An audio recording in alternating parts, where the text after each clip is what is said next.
Hey everybody! I got a request for a video about traveling as a dancer, so today we're going to talk a little bit about the steps for preparing and for having a successful trip when you are going somewhere new.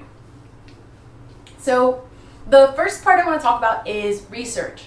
When you are planning to travel, one of the most important components and the most important things you can do is to get a lay of the land. Because especially if you don't work at that club and you don't know anyone that does, you're not going to have a clear sense of what kind of outfits they want you to wear, whether they only hire local, what their dances look like, what their VIP rooms look like, and your chances of getting a job. So all of those components, if you know someone at that club or you have some connections to the area, it's really nice to be able to talk to someone that works there and get more information. If you don't, though, you can still get a lot of information about that club just by doing some research. So some components of that are using the internet, right? Googling clubs in that area, going to different resources, going to the website of the club, and then also using dancer-specific resources to try to get more information. One example of that is the Dancers Resource. They have an app that tracks different clubs around the country.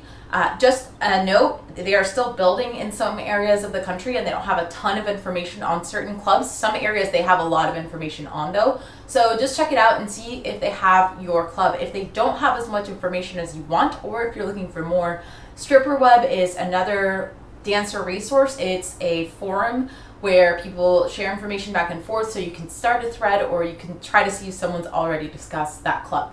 Another place to look is social media, especially if you're well connected or if you just know how to do your research, looking up hashtags related to that city and to those clubs. You can usually get a sense of the layout of the club, you can get a sense of how they are marketing and advertising, and even if they're looking for new hires. You also can get a sense of the type of outfits and the type of dancers that are primarily employed there, so that when you show up, it's not a surprise. Another way to get more information about a club is to call. So before showing up to the city, call the club and ask them some basic questions. Ask them what times they take auditions. Ask them what they expect dancers to wear for auditions. Ask them if they hire traveling dancers. If you're under 21, definitely ask if they hire under 21, because many clubs will not.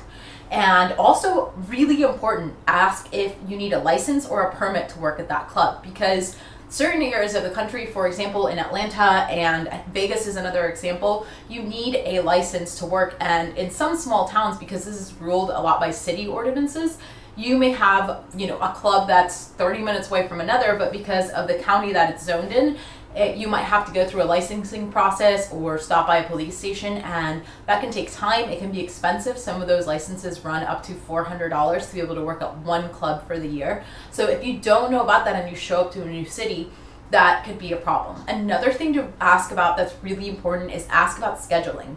A lot of clubs don't have schedules and you can come and go as you please, but there are clubs where now, especially with the wave of lawsuits that's been oncoming, those class action lawsuits about whether we're employees or independent contractors, a lot of clubs have started switching over to an employment format. So what that means in really simple terms is that they'll expect you to work a schedule, they'll expect you to be there a certain amount of days every week, and it's a lot more like a 9-to-5 job than it is something that you could show up to and leave from. So you need to be really aware of that, because if you show up to one of those clubs thinking you're going to work for the week and then leave, you've got another thing coming, right?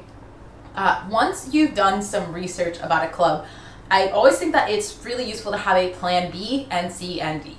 Right? When you show up to a city, it's really tempting to think, okay, I'm going to show up to this one club, they're going to give me a job, I'm going to start, I'm going to have a great time and love it, right? And sometimes it does happen that way, but we also have to be prepared for the unexpected. And the unexpected can be anything from, that manager just wasn't having a great day, or they have too many dancers already, or they don't hire from out of town. So even if you have one club that you like, if you're traveling, especially for the first few times, try to pick a place that has more than one option, and more than one option that you'd enjoy working at.